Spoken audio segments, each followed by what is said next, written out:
case you haven't heard, the United States is in a bit of a labor shortage right now. Even in the September jobs report that came out last week, hiring's improved slightly for the month, but that didn't stop around 4.3 million people from quitting their jobs this past August. The United States unemployment rate is also down and is again approaching pre-pandemic levels. But since this pandemic started back in March of 2020, a lot of things has changed in the job market and the labor force. Like I said, 4.3 million people quit their jobs in August, which is the highest number in well over 20 years. And right now there are a ton of industries like the restaurant and food industry that are struggling to keep people, leading to shortages, longer wait times, and supply buildups all around the country and world. So today I wanted to talk a little bit about what is going on in the jobs market right now. Why are we running into such a massive labor shortage right now? What does the future of the labor market actually look like? And why is everything changing at this particular time? Furthermore, these job shortages and massive quits have caused a lot of prominent people, including former Labor Secretary Elaine Chao, to say that this could just be the new normal for the labor market,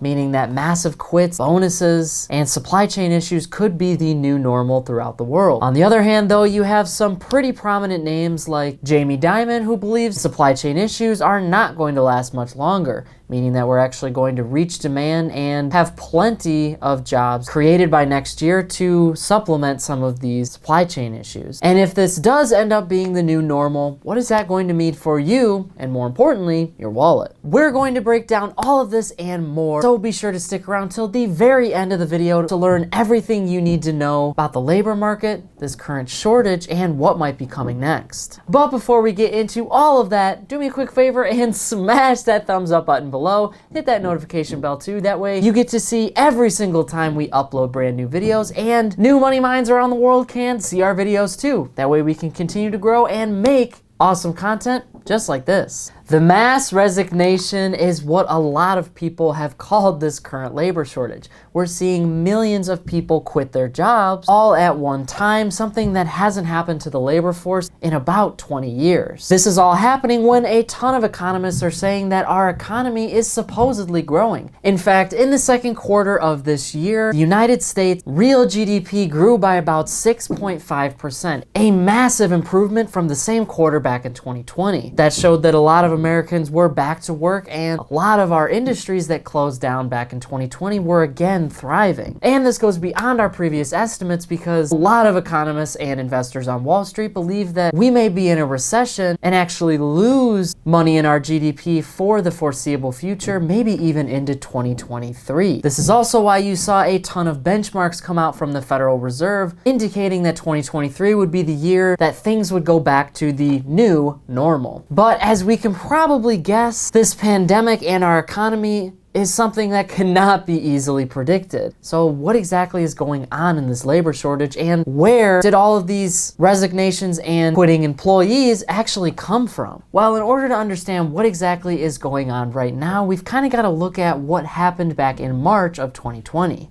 Before the pandemic really hit, there were a ton of industries in the United States that were absolutely thriving, at least from a financial standpoint. In addition, a lot of economists would agree that our economy was at a healthy state, meaning that inflation was not rampant and wages and personal finances were somewhat in order. Most importantly, the United States was not in a recession, so it was expanding, and the stock market was booming and was in what was considered a bull market, meaning that there was a ton of people looking to put their money into the stock market and buy stocks. But then, as we know, the pandemic hit in March of 2020, and pretty much every industry around the world had to change, and more importantly, they were closed for a long period of time. Closing meant that a ton of people were laid off or were just straight up fired from their jobs. You saw a ton of businesses that just frankly didn't make it out of the pandemic. They closed down permanently, despite all of the stimulus and money that the federal government pumped into the economy. But because of how our economy works, we couldn't have millions upon millions of people not spending any money.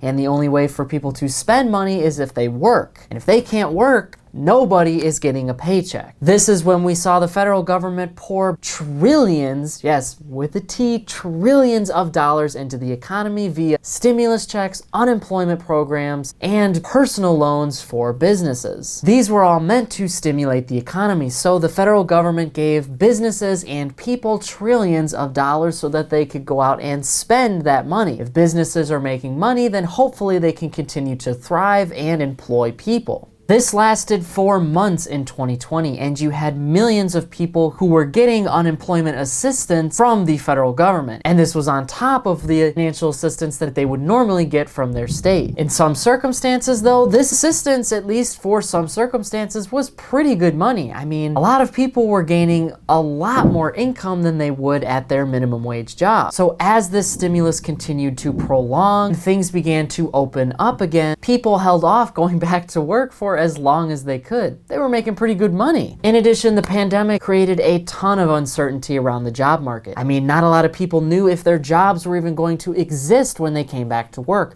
A ton of corporations and businesses completely cut their office model. I mean, there was a ton of places that actually sold their offices. They don't have physical locations anymore. Everybody works from home. And this made companies get super creative about what they could do with very limited staff. I mean, you had social distancing orders for pretty much all of last summer and into the spring of this year. So companies had to get creative and do more with less. So as a lot of people were laid off or they were just fired altogether, they began to get a ton of unemployment assistance from the government, and even further, the government was giving out stimulus checks to just about anyone. But as we hit the spring of this year and vaccines began to roll out, the United States began to slowly inch out of this pandemic. But a lot of the jobs that people were thinking that they could go back to no longer existed. So that's essentially what happened on the business side of this labor shortage. But what about what actually was happening on the employee or person side of this labor shortage? This created a huge dilemma for a lot of workers. I mean, granted, you had a ton of people who were gaining unemployment assistance, getting stimulus check after stimulus check from the federal government, so they had a ton of money that they could save and pay down their debt.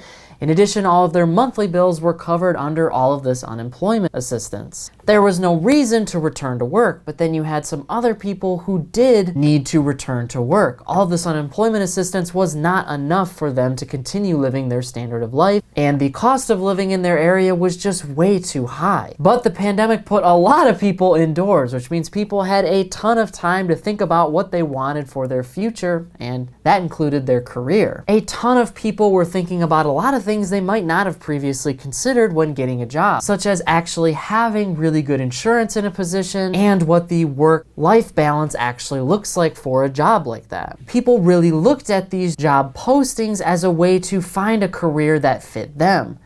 And in previous years, it was completely on the other side. Before the pandemic, employers pretty much had the upper hand when it came to negotiating worker contracts. So if one candidate wanted too much salary, they didn't agree with the insurance options, X, Y, and Z, all of these different things, more often than not, a company could just move on to the next candidate. Right now, though, the shoe is on the other foot, and now the candidates have a ton of control when negotiating contracts. Employees want to work from home. They want childcare options, and more importantly, they want better insurance and better pay. And if a company can't offer this, they're on to the next job. And the company is out a good candidate. This all began to add up as more and more people saw more and more people getting better jobs and not settling for a lot of these positions that offered low pay, no insurance, or just low benefits in general. And since the federal government was offering money for you to actually stay at home, people waited. And they're still waiting for a better job. That brings us to exactly where we are today. Like I said at the beginning of this video, 4.3 million people quit their jobs in August, which is one of the biggest numbers we have ever seen. This is a complete flip to what happened back in March of 2020, where people were fired or laid off completely involuntarily. Now they're actually leaving their jobs because they want to, because they're searching for something else and can no longer afford to work those previous positions. One of the biggest industries facing a labor shortage right now is the restaurant and food industry, as the unemployment rate for that industry alone is around 7.5%. And there are a ton of different reasons for this. For one, nobody really knows what is going to happen with this pandemic, at least not yet, so there are a lot of people who want to stay away from person-to-person contact jobs. In addition, the work and the contact and potential for getting sick is a lot higher than it would be in, say, an office job or a work-from-home job. Those type of positions offer long hours but low pay. And as inflation continues to rise, people are starting to understand that they can't work for minimum wage or just close to it anymore. They need to make a much higher living in order to meet the standard of living in their area. And a lot of these big corporations and companies that run the fast food chains or restaurant businesses are very slow to improve their wages. I mean, you can literally go out in pretty much any small town right now, or any town for that matter, and find job opening signs in every single restaurant window and in every office building from across the country. This mass quitting comes at a very interesting time though, because over the summer and even into September, the federal government pretty much cut off all of its additional stimulus. This meant no more stimulus checks, no additional unemployment insurance, and no more paycheck protection for a lot of these businesses. Everything is starting to go back to normal. Reasons for this is because a ton of people are looking to now start the job search for a career rather than just a job. People want a lot of flexibility in their jobs right now, and the restaurant industry and some of these other industries that are struggling to find people cannot offer that. Even further, as we go into fall and winter, kids are going to be going back to school. And one of the biggest reasons that we have a mass quitting right now is because parents want better childcare for their kids. I mean, when you had millions of people working from home, you basically had a built-in babysitter as parents. You didn't have to hire someone to watch your kids or drop them off at daycare.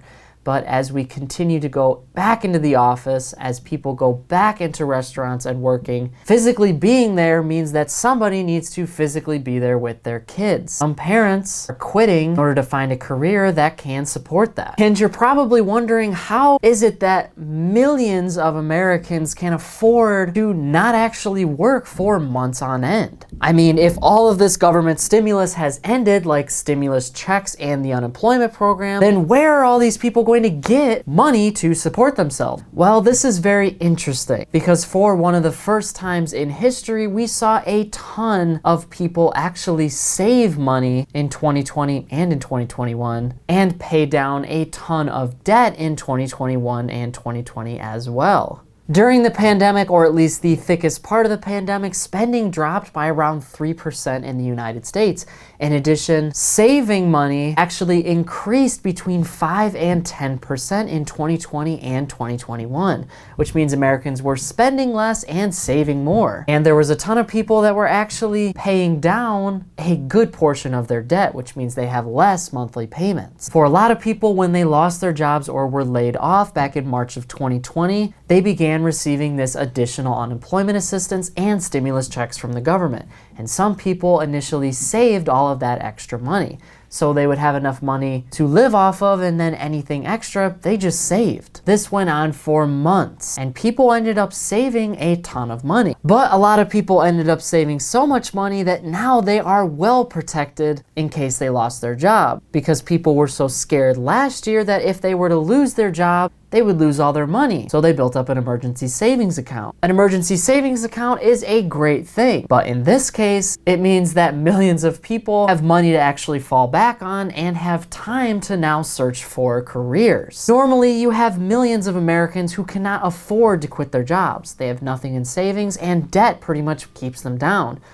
But now, people have thousands of dollars in savings and can protect themselves for months, giving them time to search for a career. So that led to millions of people quitting in August of 2021. And you didn't see a ton of people get jobs in August or September either, because a lot of people are looking for career jobs that they can stay in for the long haul and not a job that has low wages and bad working conditions, not to mention low benefits. So is this actually the new normal when it comes to the labor market? I mean, are we going to see millions of people continue to quit their jobs and a labor shortage cause supply chain issues and backups around the world? Well, this all depends on how people and businesses are going to react and to negotiate over the next few months. In the short term, people are going to continue to look for jobs that are desirable to them, and companies are either going to remain short or hire people based on their demands and not the business's demands. In addition, though, businesses are going to have to respond with a lot of added benefits and higher pay for some of these workers to attract better employees in the future and in the short term. The more that they offer, the more that they can again be a little more picky about who they pick for positions, which could eventually lead companies to be in charge of hire and negotiations again. But on the flip side though, people eventually are going to run out of savings, which means if they don't find anything within the amount of time that they have for how much money they have saved up, they're going to have to settle on something. And who knows what the actual job market will look like in 6 months or even the next year. So in theory, businesses could hold out offering any new benefits or pay and just see how things go. This will cause a lot of backups like we're seeing across the country and continued supply chain issues because there's just not enough people to actually make and deliver supplies, but there are still a ton of people who are willing to buy those same things. But one thing is for sure, COVID-19 and this pandemic has completely changed life as we know it. And that includes the jobs market and labor force. I mean, the relationship that people have to their jobs and what they're looking for in getting a job has completely changed. And like all things, the people who will end up benefiting from this great shift are the people that are able to adapt to that change the fastest. But right now, it is super unclear whether businesses are going to be the ones to adapt or if the people are going to be the ones to adapt to this great shift. Only time will tell, but you can bet that we'll be keeping a very close eye on the labor market and labor shortage as things continue to shift and move. But now I want to hear from you on this labor shortage issue. Do you think that the United States will continue to have a labor shortage through the rest of this year? Or do you think that businesses and people will kind of meet in the middle and the labor shortage will eventually end by the end